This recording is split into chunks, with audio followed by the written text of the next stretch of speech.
Hola de nuevo y bienvenidos a Referentes de Inversión, un espacio de Deutsche Bank donde, como siempre, trataremos de compartir con ustedes las claves de corto plazo. En esta ocasión, por ejemplo, el cierre del gobierno federal en Estados Unidos o este cierto movimiento político que estamos viendo en Francia, como de los mercados, donde estamos viendo, pues desde luego, unos meses bastante estables y con bastante buen rendimiento en las carteras.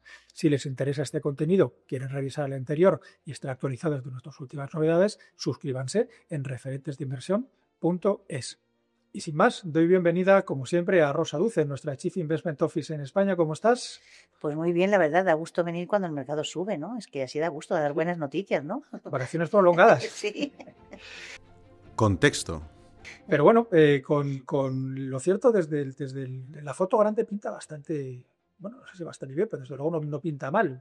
Unos mercados que están funcionando bien, una economía con suficiente crecimiento como para que hace pues bastante tiempo que no escuchemos la palabra recesión en ninguna de las grandes regiones económicas, la inflación controlándose lo suficiente como para que los bancos centrales puedan seguir hablando de bajadas de tipos o por lo menos no hablando de subidas de tipos en ningún horizonte que ahora mismo sea previsible, empresas ganando Bien. dinero y carteras funcionando bien, tanto en la pata de renta fija como en la pata de renta variable. Parece un plan sin fisuras. Así da gusto, sí, la verdad es que sí, estamos teniendo un comportamiento muy positivo, porque como bien dice, yo creo que al final lo que subyace sobre todo es que ya no se habla de recesión en ningún sitio, y eso al final implica que las empresas ganan dinero, y como las empresas ganan dinero, pues el mercado sube, y la verdad es que, y no tiene pinta de que vaya a cambiar esta situación económica que, como dices, es bastante estable. Estamos hablando de la economía americana, que tiene debilidad en el mercado de trabajo, pero que estamos hablando de una debilidad escasa y que por tanto lo suficiente como para que la Reserva Federal baje los tipos de interés. En Europa las cifras de crecimiento son buenas. El segundo trimestre fue un poco más bajo por la altura de aranceles, pero ahora los datos que estamos viendo, sobre todo a partir de ahora de octubre, ¿no? Cuando ya todo el dinero en Alemania ya va a llegar, porque está aprobado todo el paquete fiscal en las dos cámaras del Parlamento. En China incluso estamos viendo cómo el gobierno está haciendo una política que llaman de anti-involución y que básicamente lo que hacen es reducir la oferta para conseguir que sean más competitivos y no hacer esa guerra de precios. O sea, que todo va razonablemente bien en lo económico y por tanto, bueno, pues da gusto, ¿no? Por buscarle intentar ponerle alguna pequeña pega. Consumo, a lo mejor un pelín por debajo de lo que nos gustaría.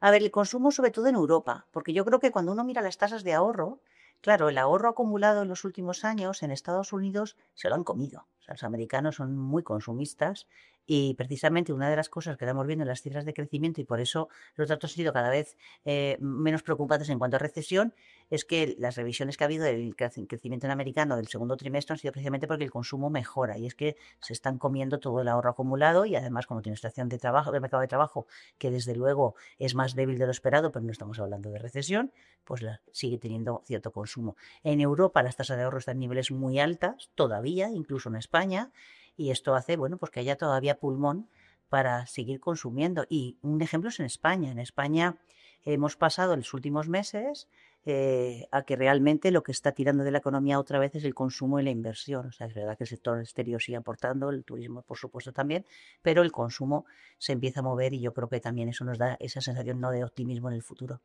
Perfecto. Y por seguir buscando pegas, que no todo va a ser vino y rosas. Dos temas políticos que en mi opinión, y no sé si la compartes, no tienen la magnitud de otras grandes, digamos, tótems que hemos Sí. tenido en el mercado, de esos grandes elefantes en la habitación, pues aranceles, elecciones, este tipo de cosas, pero que sí que desde luego están generando, pues, por lo menos debate. Cierre en Estados Unidos, ¿qué significa?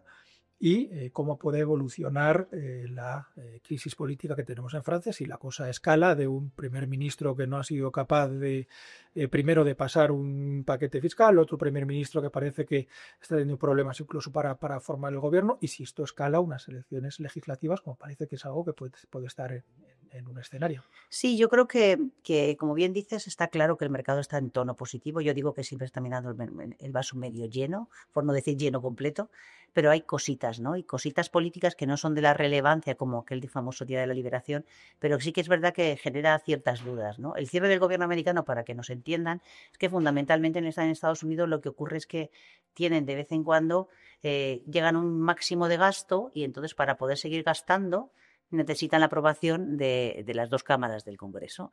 Entonces, ahora mismo los republicanos tienen mayoría tanto en la Cámara de Representantes como en el Senado. Pero en el Senado se exige una mayoría más que holgada. Por tanto, es ahí donde no consiguen pasar ese incremento del gasto. El resultado es que, tal y como funciona la administración americana, pues desde el día 1 de octubre han despedido a muchos trabajadores públicos, a otros los han mandado a su casa temporalmente y está paralizado todo lo que tiene que ver con la administración, todo lo que no es no urgente. Claro, en términos económicos financieros, lo que es importante porque no se publican datos y por eso el mercado está un poco perdido sobre todo la gran duda que ahora mismo está sobre la mesa que hablabas, ¿no? Gran parte de esta subida es porque ha cambiado la actitud de los bancos centrales y porque la Reserva Federal Americana está bajando los tipos de interés. Pero claro, la Reserva Federal Americana necesita datos para ver si sigue bajando o no, y un dato que no se ha podido publicar es el dato de creación de empleo del mes de septiembre, que es importante porque el de julio fue malo, el de agosto fue malo, luego una revisión a la baja de la serie y ahora pues no tenemos dato del mes de octubre. Y es una de las claves para bajar uno de los tipos. Bajar uno de los tipos. Y fíjate que también te preguntaba por Francia y también terminamos yendo o llegando al otro gran banco central, ¿no? Al final tenemos un compañero que dice que el problema no es tener mucha deuda, el problema es que alguien te la siga comprando. Efectivamente. Ahora mismo Francia, en sus bonos, especialmente los de largo plazo, estamos ya en un momento en el que incluso nos estamos financiando nosotros más baratos que ellos. Luego el mercado sí que te está mostrando, sobre todo en esos tramos largos, que algo puede pasar en Francia. Mi opinión, una vez más, no sé si la compartes, es que no creo que lleguemos a un extremo en el que nadie llegue realmente a plantearse algo serio sobre la deuda de Francia. Las primas de riesgo son otra cosa. Pero que en cualquier caso el Banco Central Europeo, y más en el escenario en el que estamos, y más con la posición que ocupa Francia en la economía en general y en la parte de defensa en particular, pensar que Francia pudiese tener un problema de financiación a corto plazo a mí me parece algo fuera de cualquier escenario. Sí, yo creo que esto se está viviendo en la subida de la prima de riesgo francesa, pero realmente, como bien dices, España está por debajo, España está pagando, de hecho ha mejorado el rating de la deuda española en los últimos meses, mientras que ha bajado el de Francia, pero no hay ninguna duda de que Francia no va a suspender los pagos de su deuda, ni va a haber ningún problema, porque no vamos a llegar ahí, pero en cualquier caso siempre está detrás el Banco Central Europeo. Agenda. Pero yo creo que con esto entramos un poco en qué podemos esperar, ¿no? En los próximos, lo que es de cara a este último trimestre del año, y yo creo que ahí está el punto. Está claro que por un lado está el cierre del gobierno americano, que el mercado no lo está valorando porque lo hemos visto otras veces, y lo normal es que vuelvan a abrir más o menos pronto. Y en Francia sí que es verdad que hay más dudas porque no sabemos muy bien qué va a pasar.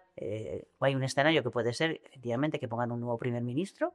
Hay otro escenario es que hagan elecciones legislativas y un escenario que maneja el mercado pero que probablemente es más improbable es que haya elecciones presidenciales, pero este es más improbable porque Macron tiene mayoría suficiente hasta el 2027. En cualquier caso, lo que más puede impactar en el mercado es que a Francia ya le rebajaron el rating en el mes de septiembre por una parte de las agencias, pero ahora en octubre y en noviembre pues no se descarta que le vuelvan a bajar el rating si no son capaces de pasar un presupuesto para 2026. Pero en la medida en la que siga acotándose al propio no vemos un impacto importante. Lo que no estamos viendo es ningún tipo de contagio al resto. No, de hecho yo creo que los próximos... pasó con Italia, recuérdalo, cuando ganó Meloni también tuvo su momento de duda y básicamente... Yo creo que también hay una parte importante, es que la actitud, ¿no?, de Bruselas hacia Francia también no es muy beligerante. Francia como Italia tienen abierto un procedimiento de déficit excesivo, pero no está presionando Bruselas para...